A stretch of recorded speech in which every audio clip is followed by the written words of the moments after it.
Yo, what's going on, guys? Frankietrades here, bringing you another new weekly stock watch list.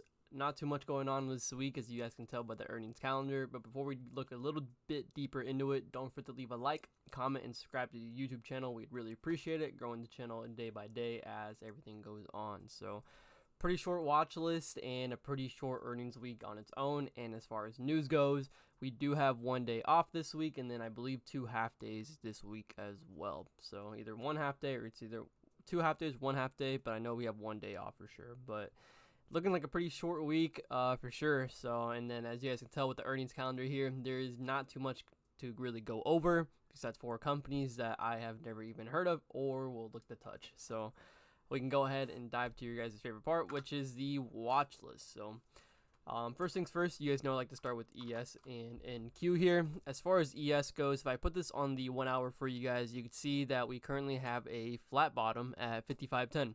Since we are catered more towards the downside than we are to the upside, I'm really focused more on the downside. Upside, still a potential thing that could happen. Who knows? ES and NQ could gap up over the weekend. Who knows, right? It is expected to be a slower and choppier week, lower volume. These kinds of weeks where it's around 4th of July, things tend to slow down a little bit. It doesn't mean nothing will happen. It just, that's usually how things are. So going into this week, though, as far as ES goes, I'm going to be looking at 55.10 to the downside. After 55.10, I have room down to 5,500. After 5,500, I'm curious to see if we get to this gap here starting at 54.89, and then with room down all the way down to 54.37 on that. If we happen to gap up, though, I'd be looking at the double top at around 55.88 with room all the way up to 5,600 on that, with more all-time highs with the S&P 500. So it's kind of the same story with NQ. Only the upside, there really is no top side with NQ here. We really more focus on the bottom here, if anything. If I put this on the 4 hour for you guys will see what I'm talking about and why I'm more focused on the downside, especially with NQ. Is to the upside, we're far away from anything, right? As far as the downside goes, we are currently breaking a 4 hour uptrend that we have been respecting on NQ for a while now. You can see here previously in these past few days, even the past week, that we have been rejecting off of this 4 hour trend. And on Friday, we ended up having a crazy sell-off near the end of the day, and we ended up breaking the trend line, and we touched off of 19,900 again, which is the area where they keep buying NQ up from. So with NQ going forward, I'm going to be looking at the 19,900 area. After that, I have room down to 19,700 to see if we really break out of this range, stop seeing some all-time highs, and maybe we get some more lows in the market. But who knows, right? Earnings are around the corner for the month of July for a lot of the tech companies, so a lot of things are going to be determined around that. So we could get chop, we could get some sort of, Momo into all-time highs, we can see a sell-off, who knows? Our job is to trade with what's in front of us and not predict what's going to happen. So that's the way I like to approach the market, and it's what works for me personally. So, but yeah, that is the outlook for ESNQ and what I have going forward into this week. And like I said in the beginning of the video, there really isn't too much going on. A lot of off stocks that we don't normally trade. First one, part of my main watch list is AVGO.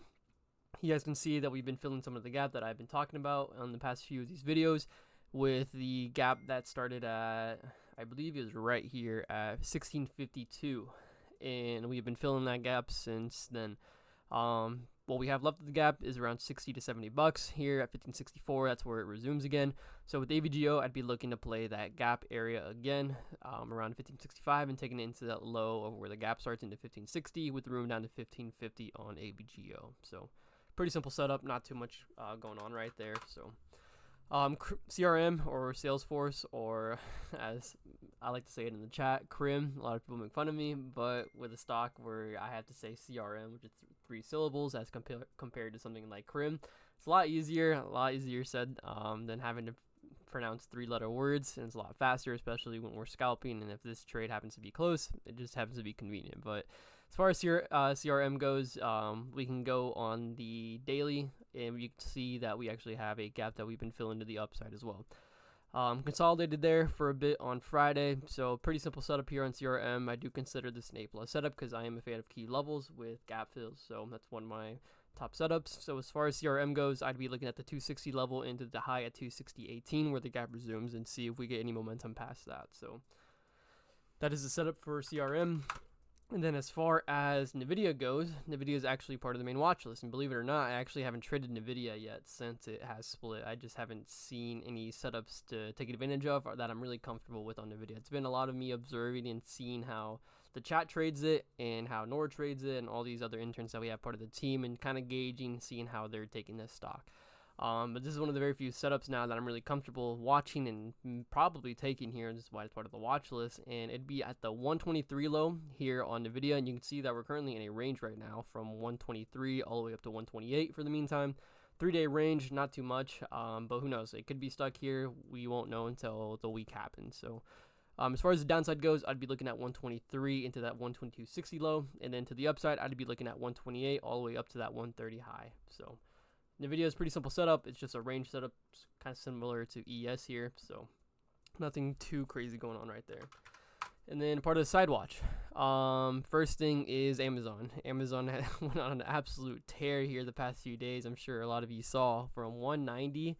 The all-time high was at 191. We rejected there for a day, it looks like, and then we came back, and then we just happened to make a $10 push. So absolutely insane of Amazon. I haven't seen Amazon do something like this in such a long time, but it'll definitely be on the watch.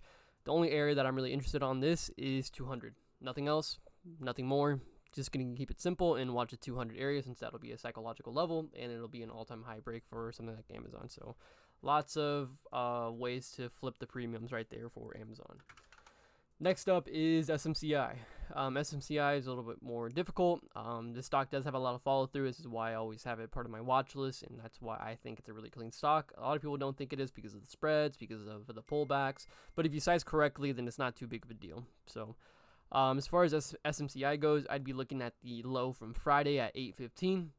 After 815, I have room down to 810. After 810, I have room down to the low here that we made after we broke the 820 level.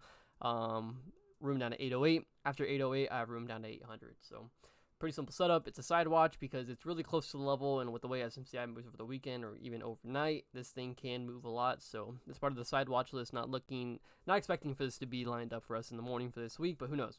Maybe it lines up perfectly and it gives us a chance to short this stock all the way back down to 800, like the past couple of times we've been doing this for now. So that is the setup for SMCI. And then last but not least, you guys saw that Tesla finally broke out of a crazy consolidation that it has been in. We took advantage of this week with the stock hours chat. Shout out to Nor and the rest of the interns being there and catching it and signaling it to everybody else in the chat. Absolutely killed it this week. I believe we had around 270% in gains, somewhere around that. So if you started off with $1,000 account, that would have been at roughly $2,700 for the week. So I'm just taking that off signals. So but as far as Tesla goes, pulled back, not expecting too much here. I don't like anything to the downside, despite what some people could say about it, maybe at 194, 195, whatever. I'm not interested on that. I'm interested on the breakout level that Tesla has had. And so for that to happen, I am interested at 203. After 203, I'm looking at 205. With above 205, we do have a $1 gap. If I put this on the, I believe the 4 hour, I can show you guys here. Looks like I have to be on the daily. You guys can see here the slight gap that we have from this high right here to the low of this candle right here. We have a slight $1 gap above 205. It starts at 205.66 and ends at 206.77. So roughly $1. For something like Tesla, it could matter. It could be another factor or another catalyst for this trade to keep going up after the 205 level. We won't know until we see the momentum in bid and ask go at each other when we get to 205. So yeah, guys, that is about it for the watch list. I hope you guys enjoyed it. Pretty short week with a pretty short watch list, so both go hand in hand right there. So hope you guys enjoyed it. Don't forget to leave a like, comment, and subscribe to the YouTube channel. We'd really appreciate it. And with that much more being said, guys, hope you guys have a good week and be safe out there. Peace out.